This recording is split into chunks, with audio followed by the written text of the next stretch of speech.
Hello friends, welcome back to my channel. তো বন্ধুরা, এখন আমরা রঘু ডাকাতের প্রথম গানটা নিয়ে কথা বলবো, জয় কালী, যেটা গতকালকে মুক্তি পেয়েছে সকালবেলা।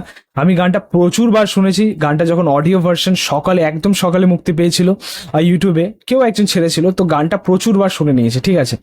তো যাই হোক, রিভিউ তো করতে চেয়েছিলাম, অনেকটাই মানে এক্সাইটমেন্টের মধ্যেই ছিলাম গানটা শোনার পরে, বাট সেরকম সুযোগ হয়নি, কারণ খুবই ব্যস্ত ছিলাম গণেশ পুজো নিয়ে।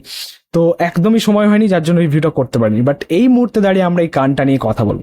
কিন্তু গানটা নিয়ে কথা বলার আগে একটা কথা প্রথমত বলবো, দেখো এই গানটা দেখার পরে প্রথম রিয়াকশন আমার এটাই ছিল যে আমরা অনেক বলেছি যে আমাদের বাংলা ইন্ডাস্ট্রি পিছিয়ে পড়ছে, আমাদের বাংলা ইন্ডাস্ট্রি মানে এখন খারাপ সময় বা কামব্যাক করতে পারবে না, অনেক কথা বলেছি, অনেক নেগেটিভিটি করেছি। বাট আমাদের মনের মধ্যে কোথাও যেন একটা আশার আলো ছিল, কোথাও যেন একটা বিশ্বাস ছিল, ভরসা ছিল। এটা বলাই বাহুল্য যে মেকার্সদের কিন্তু সেই পোটেনশিয়াল রয়েছে আমাদের বাংলা ইন্ডাস্ট্রির কাছে, সেই ক্ষমতাটা রয়েছে, কামব্যাক করার মতো ক্ষমতাটাও রয়েছে, কিন্তু কেউ এগিয়ে আসছিল না। দুঃখের বিষয় এটাই ছিল। বাট এই মুহূর্তে দাঁড়িয়ে সকলের মধ্যে একটা জোশ আমরা দেখতে পাচ্ছি, সবাই কিন্তু এগিয়ে আসছে। অ্যাকচুয়ালি আমরা দেখতে পাচ্ছি যে বলিউড, সাউথ, বাংলাদেশও কিন্তু এখন ভালো ভালো কাজ করছে, উড়িষ্যা ইন্ডাস্ট্রি কিন্তু এখন ভালো ভালো কাজ করছে। রিসেন্টলি তাদের একটা ভূতের ছবি রিলিজ করেছিল, যেটা খুব ভালো বক্স অফিস কালেকশন তুলেছে, সেখানে খুব ভালো পারফর্ম করেছে ছবিটা। তো সবাই এগিয়ে যাচ্ছে, কিন্তু অ্যাকচুয়ালি যদি বলিউড আগে করতে পারে, সাউথ আগে করতে পারে, বাংলাদেশ আগে করতে পারে, কেন আমরা আগে করতে পারি না? কেন আমরা চুপচাপ ছিলাম? এই মুহূর্তে দাঁড়িয়ে আমার এটাই ফিল হচ্ছে, এই রিয়াকশনটাই আসছে যে কেন আমরা এতদিন ধরে চুপচাপ ছিলাম, কেন আমরা এমন কিছু আগে কেন করতে পারলাম না, কেন আগে আমরা রঘু ডাকাত আনতে পারলাম না, কেন আমরা আগে খাদানের মতো ছবি করতে পারলাম না, কেন আমরা এতটা পিছিয়ে ছিলাম? এখন অনেক প্রশ্ন কিন্তু জাগছে, ঠিক আছে। বাট অবশ্যই এটা বলাই বাহুল্য যে দের আয় দুরুস্তায় আমরা আলটিমেটলি করে দেখাতে পারছি, করতে পারছি, এটা আমাদের কাছে সব থেকে বড় পাওয়া। আগামী দিনে হয়তো বাংলা ছবির সেই পজিশনটা হয়তো চলেই আসবে, সেই স্বর্ণযুগ ফিরতে চলেছে। অ্যাকচুয়ালি তাই, স্বর্ণযুগ কিন্তু আসছে বাংলা ছবি। তোমাদেরকে বলে রাখি, তোমরা হয়তো অনেকেই জানো যে আমাদের বাংলা ছবির যে লাইন আপ গুলো রয়েছে আর কি, আপকামিং যে রিলিজ গুলো রয়েছে, হিউজ কিছু রিলিজ রয়েছে। প্রথমত পুজোর রিলিজ আপনারা সকলেই জানেন, তারপরে জিদ্দার আপকামিং কিছু প্রজেক্ট রয়েছে, ঠিক আছে। এই ছবিগুলো অ্যাকচুয়ালি আমাদের বাংলা ইন্ডাস্ট্রিকে সেই মাত্রায় নিয়ে যেতে পারে, ঠিক আছে। ছবিগুলোর পরিকল্পনা বিরাট, এখন থেকে বলা যায়। এখন যদি আমরা এই গানটা নিয়ে কথা বলি, ভাই গানটা এক কথায় জাস্ট আগুন। সিরিয়াসলি, মানে পিওর মাস সং যেটাকে বলে। অনেকদিন পর আমাদের বাংলায় এরকম একটা গান পেলাম। এমনিতে আমাদের বাংলাতে, মানে আমাদের বাংলা ইন্ডাস্ট্রিতে এরকম মাস সং এর অভাব রয়েছে, বাট অনেকদিন পর এরকম একটা মাস সং পেলাম।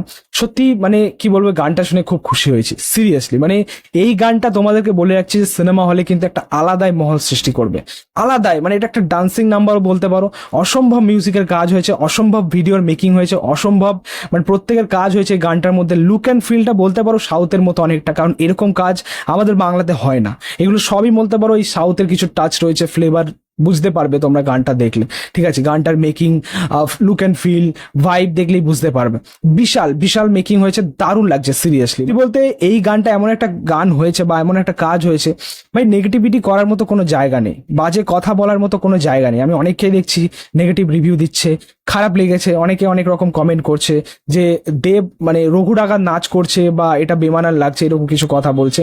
বাট সিরিয়াসলি গানটা কিন্তু মানে অনেকদিন পর যেহেতু এরকম একটা গান পেয়েছি, এনজয় করার মতো একটা গান, একটা ফুল মাস সং যেটাকে বলে, এটা অ্যাকচুয়ালি কোনো রকম মানে নেগেটিভ রিভিউ ডিজার্ভ করে না সিরিয়াসলি, আমার যেটা মনে হয়। এই গানটার মধ্যে দেবদার কাজ আমার দারুণ লেগেছে সিরিয়াসলি, তার এক্সপ্রেশন থেকে শুরু করে, তার ডান্সের স্টেপ থেকে শুরু করে, হ্যাঁ। এবং সত্যি বলতে রঘুর ক্যারেক্টারটা আমাদের দেবদার মধ্যে দিয়ে দারুণভাবে আনা হয়েছে সিরিয়াসলি। মানে ওরকম লুক, ওরকম গেট আপ, মোচ দাড়ি, বড় বড় চুল, এবং তার শরীর একদম দৈত্যর মতো, দানবের মতো বানানো হয়েছে, যেটা সত্যি এক কথায় আউটস্ট্যান্ডিং। মানে এবার অ্যাকচুয়ালি ওই রিয়েলিস্টিক রঘুকেই মনে হচ্ছে, সেই রঘুই যেন আমাদের সামনে দাঁড়িয়ে আছে।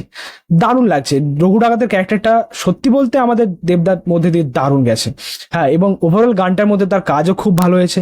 তার পাশাপাশি আমরা এই গানটার মধ্যে রূপা গাঙ্গুলি এবং আমাদের সোহিনীকেও পেয়েছি, তাদের এক দুটো পোর্শন দেওয়া হয়েছে, যেখানে তাদের কিছু গানের কিছু পোর্শন বসানো ছিল, যেখানে ফিমেল ভয়েস দেখতে পেলাম, তো খুবই ভালো লেগেছে, প্রত্যেকেই খুব ভালো লেগেছে।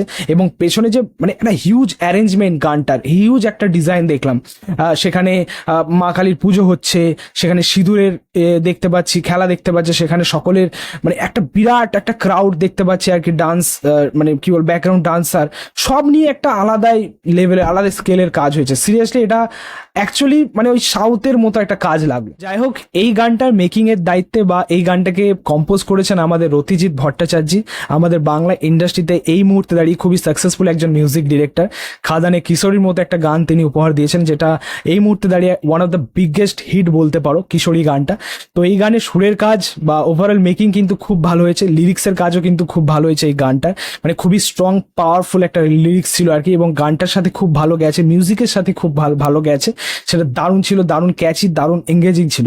পাশাপাশি আমাদের ঈশান মিত্র গানটাকে যেভাবে গেয়েছে ভাই, হেভি এনার্জেটিক লেগেছে সিরিয়াসলি, মানে ফুল বাওয়াল, পুরো ফায়ার ছিল ব্যাপারটা। সত্যি বলতে গানটা যখনই শোনা শুরু করেছি, যখনই আর কি মেল ভয়েসটা এলো গানটার মধ্যে, প্রথমেই কিন্তু বিশাল দাদলানির কথা মনে পড়ে গেল, বলিউডের ওয়ান অফ দ্য ফাইনেস্ট একজন মিউজিক কম্পোজার সিঙ্গার বিশাল দাদলানি।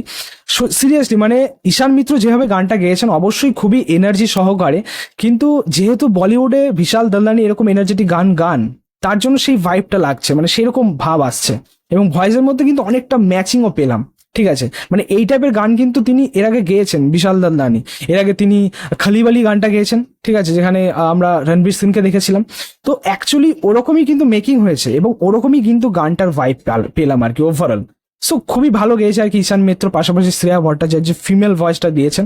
ওভারঅল গানটার সুরের কাজ, লিরিক্সের কাজ এবং যেভাবে গেয়েছেন আর কি আর্টিস্টরা, সেটা ওভারঅল খুবই ভালো লেগেছে। এবং এই গানটা সত্যি মানে পিওর মাস সং যেটা বলে, এবং সবাই এনজয় করবে এই গানটা। আমার মনে হয় যে এটা যখন সিনেমা হলে আর কি বাজবে, একটা আলাদাই মহল তৈরি করবে, মানে সকলকে সিট থেকে ওঠাতে বাধ্য করবে এই গানটা, এটুকুনি ডেফিনেটলি আমি বলি। যাই হোক, এই ছিল বলার রঘু ডাকাতের প্রথম গানটা নিয়ে, জয় কালী। তোমাদের কেমন লেগেছে গানটা সেটা কিন্তু অবশ্যই কমেন্টে জানিও। ভিডিওটা ভালো লাগলে অবশ্যই লাইক কমেন্ট শেয়ার করে দিই, পাশে থেকেও সাপোর্ট করে চ্যানেলটাকে অবশ্যই সাবস্ক্রাইব করেছো, পাশে থাকা বেল আইকন প্রেস করে দিই পরবর্তী ভিডিওগুলো আপলোড। Thank you, tata.